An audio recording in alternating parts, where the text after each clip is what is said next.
All right. So tonight, we are going to be talking about self-care at home. So these are just things that we've come across over the years that are helpful to have as natural remedies and things to just use for yourself.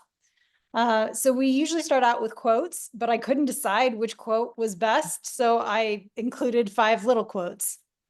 So the first one says, almost everything will work again if you unplug it for a few minutes, including you.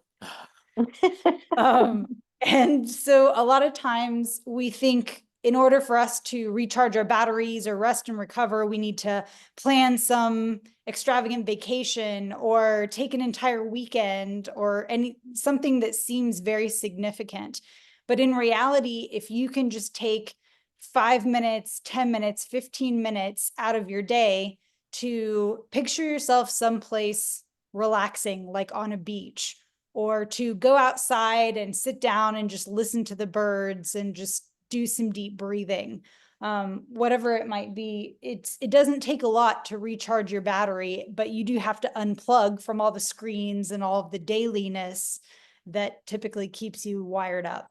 And consistency is going to win out with those kinds of things, and that's what we tell people when we're connecting with them about whatever's going on with them is, persistence and consistency is gonna win out every time. It's not what you do 10% of the time, it's what you do the other 90% of the time on a daily basis. So yeah, taking 5 minutes every day, for years and years, and that's gonna, add up in a huge way for people. Yeah.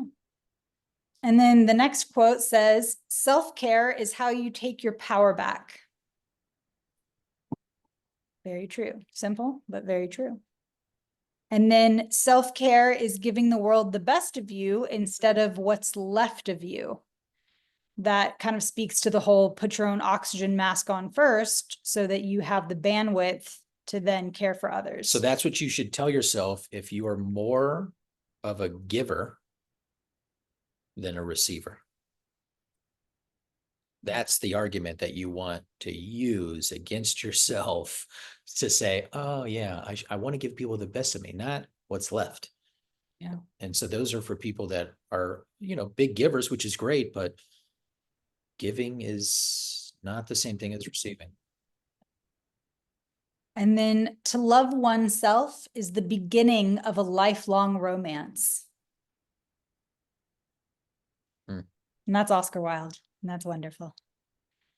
And then as you grow older, you will discover that you have 2 hands, one for helping yourself and the other for helping others. So again, that also speaks to you've got to take care of yourself in order to give people the best of you instead of what's left.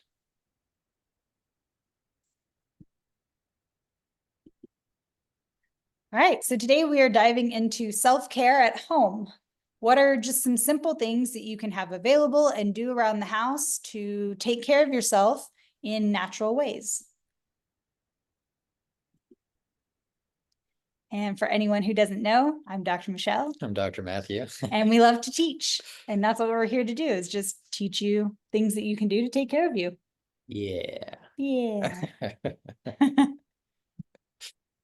So this is one of my absolute favorite home remedies. And some of these things are going to be things that we just want to make you aware of because you want to have them available in your medicine cabinet at home at all times. Yellow mustard is one of those things you should always, always, always keep in your fridge. And that's because it is amazing for burns. I cannot tell you how many times my clumsy little self has burnt my hands in the kitchen doing something or other. And Matthew was actually the first one to turn me on to this remedy because we were in Dallas at our old apartment and I spilled boiling water onto my hand and it immediately got bright red. It started bubbling. It was a really severe burn. And so he had me put yellow mustard on it, and you just put the mustard directly on it and leave it on so that it dries and forms kind of a crust. And then you reapply a new layer. You kind of rinse it off and then reapply a new layer multiple times throughout the day. And you just keep doing that for as many days as you need to until the skin heals and all the redness is gone. And then, like with anything, just to make sure it's really healed, you might want to do it an extra couple days. So the reason this works so well is because the vinegar and the water in the mustard have a cooling sensation. So you immediately get that really nice cooling effect that takes a lot of the burn pain away. Then there's selenium and magnesium inside the mustard that actually reduces the inflammation of the burn. Turmeric and vinegar in mustard also have antimicrobial properties, so they keep the area clean and keep it from getting infected. And then mustard oil is actually a natural moisturizer, so it prevents the burn from drying out. So I have not found anything at all that works as well as mustard does for burns. You just got to make sure you put it on as soon as the burn occurs. It's not really as effective if you do it 3 or 4 days after the fact. It's good stuff. Yeah. I mean, mustard is, yeah, I mean, it's been around for a while. Great for heavy metals and it doesn't have to be fancy mustard. Heinz yellow mustard will do the trick. Yeah.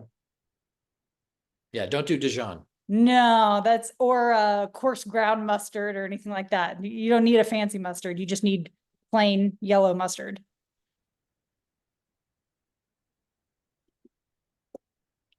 So the next thing you want to always have on hand are onions. Onions are great for inflammation, swelling, cuts, and scrapes. They have great anti-inflammatory properties. You can use it on sprains and injuries to the joint. And Matthew has a cool story about that. Let's see. I dislocated my knee, and that was one of the first things that I did was put onion on it, so and you don't just like slice the onion and put it on it. You need to have those juices. You need to emulsify it. So you need to blend it up. So you cut it as small pieces as you can, then you blend it up. And then literally I wrapped my knee in it. And then I got saran wrap, put the saran wrap on it. And then I got a towel that I definitely would be okay throwing away because it's going to for sure to leak through the saran wrap and then hit on the towel Smell like onion. and smell like onion forever. So yeah, so you definitely want to do that. And, I would change it up. Let's see, when I dislocated my knee, I would sleep with it. And then when I woke up in the morning, I would release it for and clean it up for like an hour. And then I would wrap it again. I've done it also on like sprained ankles, and then cuts for sure. Anytime I've cut myself, that you can definitely like cut, just slice up in a couple slices and small slices, and then just, put it on the cut. I remember cutting my hand and doing that. Or if it's like a small cut, like, you nicked yourself on your finger, then you can just take a slice and then wrap it and then saran wrap it and just leave it there and let it do its thing. Cause it will, it's pretty unreal what onion can do. An onion actually attracts bacteria to it. So if there's bacteria in the area of the cut, that's one of the reasons why this works so well. It'll draw the bacteria, and especially the bad bacteria, into the onion rather than the bacteria being attracted to the skin or getting inside your person. And actually back during, I believe it was the Black Plague, they used to cut an onion in half and put it beside the bed because they believed that it would help keep people healthier or keep them from getting sick, because the plague and the bacteria would be attracted to the onion rather than the person. And in some parts of the world, this is still used for colds and flu. So they'll actually cut an onion and put it under the bed or next to the bed during the height of, like, say, flu season, so that the person doesn't get sick. Yeah. So yeah, onions, good thing to keep in the pantry. Cayenne pepper. This is another one. And actually we recently were talking to our mentor, Dr. Ellen, about this. She has actually used cayenne pepper to stop a heart attack as it's happening. So cayenne pepper is really good for general blood flow and heart function. And so if someone is in the middle of a heart attack or believes they're in the middle of a heart attack, if you take 1 teaspoon of cayenne pepper and mix it into warm water and drink it, it will vasodilate the blood vessels so much that it could prevent the attack from progressing. You can even You administer. still want to take them to the hospital. Yes, this is not, yeah. But this is on the way. This is to make sure that they make it to the hospital kind of thing. Yeah. And if the person is unconscious, you can still use this as an option. You just want to administer cayenne tincture or cayenne extract and just a couple drops at a time under the tongue. As long as they're still breathing, they can be unconscious and still breathing, and that'll still work as you're, getting them in transit to the hospital.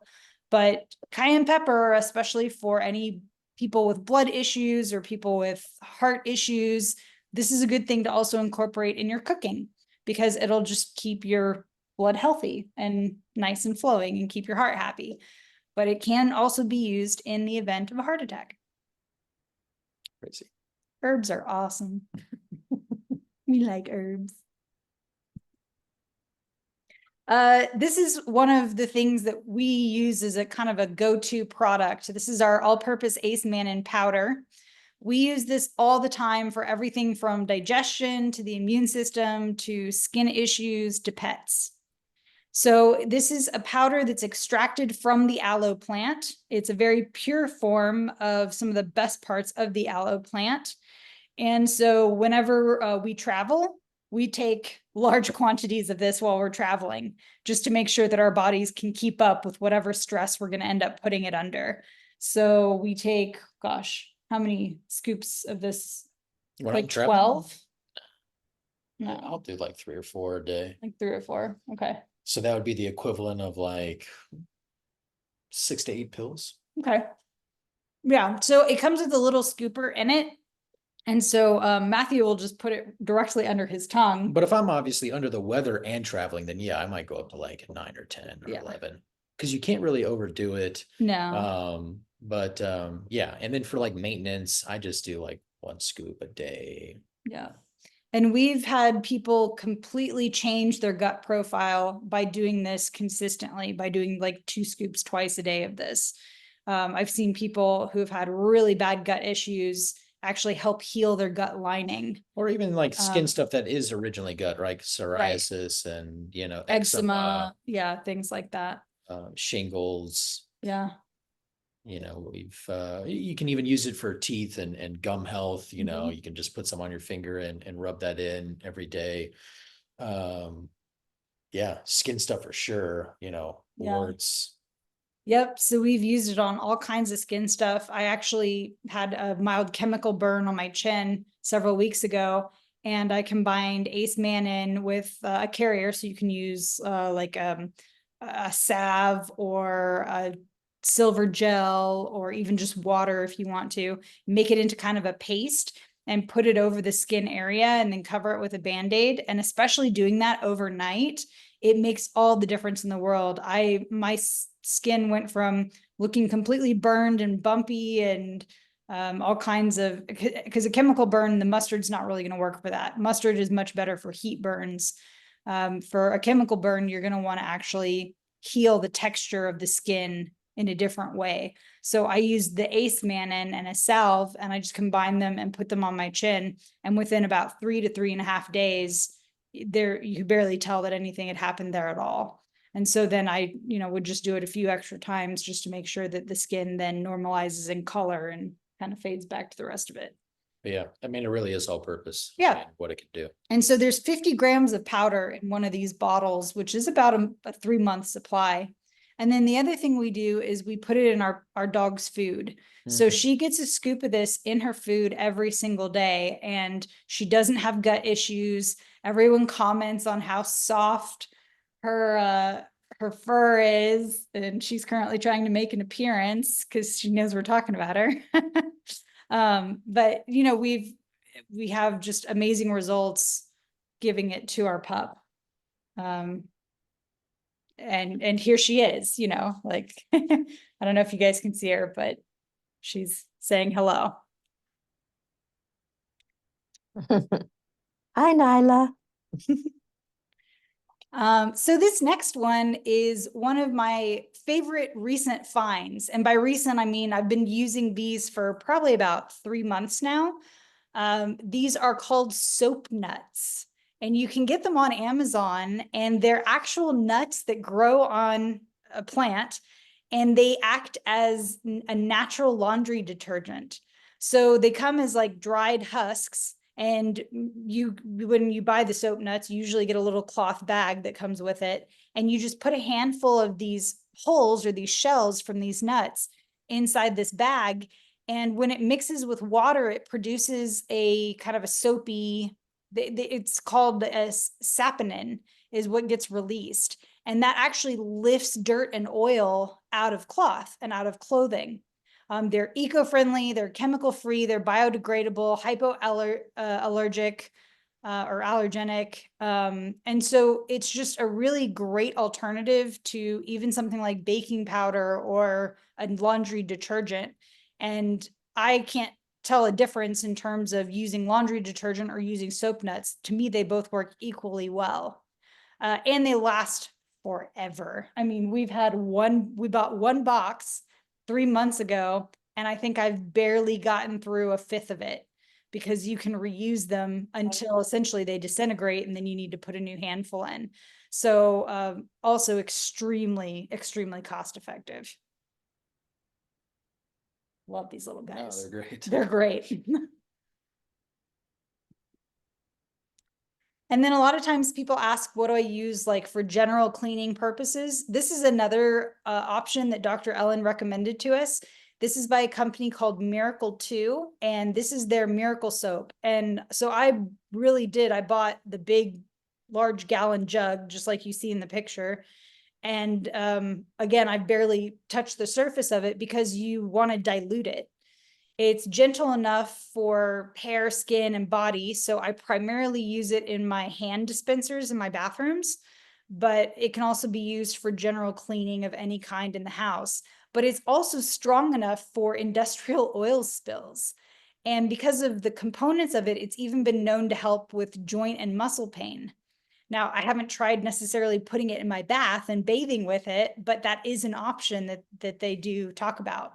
So it's just a really great all-purpose soap. It's also very antibacterial, and it can even get rid of lice and parasites. So very gentle on the hair, very gentle on the body, extremely effective. And it's all natural ingredients. Michelle, does this have a smell to it? Not really, no. Okay. It doesn't smell like anything to me. Okay.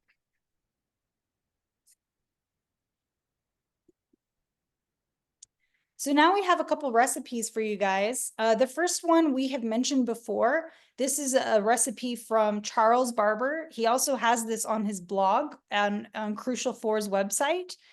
And so it's just how to make your own homemade moisturizer. It's a combination of tallow, and you can use beef or lamb.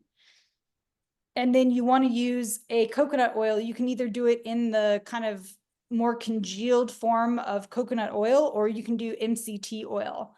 I've tried making it with both options. And if you like your moisturizer a little bit thicker, a little more solid, a little more creamy, then I would go with the coconut oil combined with the tallow. But if you want it a little more liquid, a little more runny, then I would use the MCT oil and the tallow. Just, those are the differences that I've noticed in texture when making these.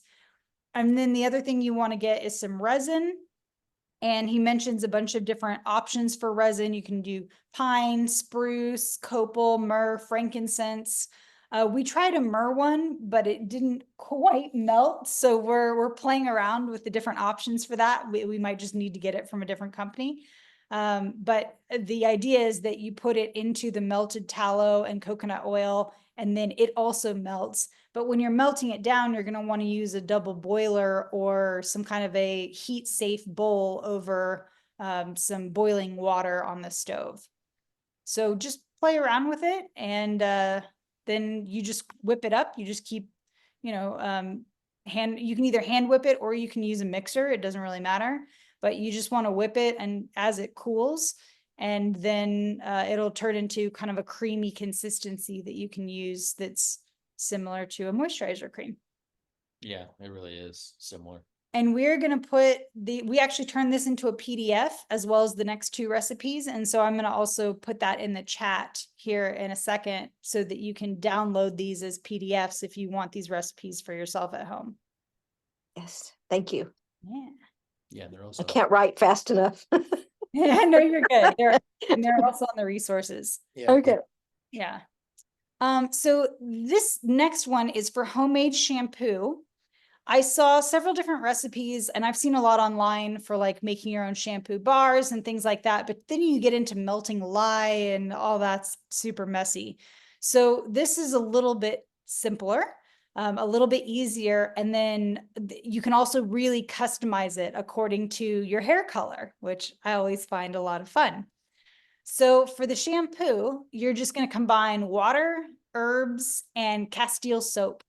And so for the Castile soap, you want to just buy a single bar of pure Castile soap, or if you're using liquid Castile soap, then you can use 2 tablespoons of melted soap and it'll work the same way. So first you're going to select which herbs you want for your hair type. And what I've done here is I've written them out by hair color. So for example, if you have blonde or light hair and you want to create natural yellow highlights, you can use chamomile flowers. If you have red hair, you can use like a marigold, witch hazel, red hibiscus, cloves. Some of these overlap. So like cloves you can use for red or brunette hair. Marigold you can use for blonde or red hair. So there is some overlap here. And then if you have white or gray hair, if you use hollyhock, you can actually turn kind of dull gray hair into more of a silver color with bluish highlights. So again, if those are things you're interested in, then you can play around with that. But you're essentially going to steep a teaspoon of each herb that you want to use and combine with in 8 ounces of boiling water.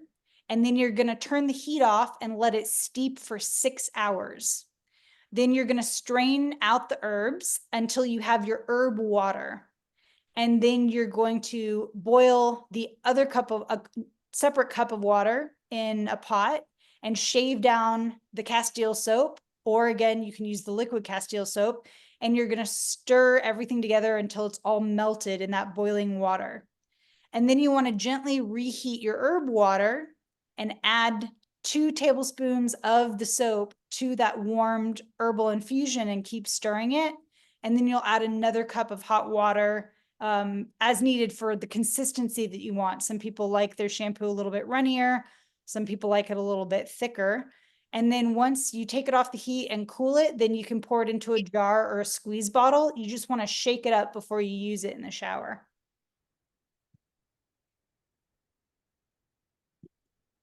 And it's a similar process for homemade conditioner, except you're combining water, herbs, and a soy powder or a whey protein powder. And goat whey protein in particular is going to be really nutritious for your hair. And in terms of adding, because hair is protein at the end of the day. And the herbs that sorry?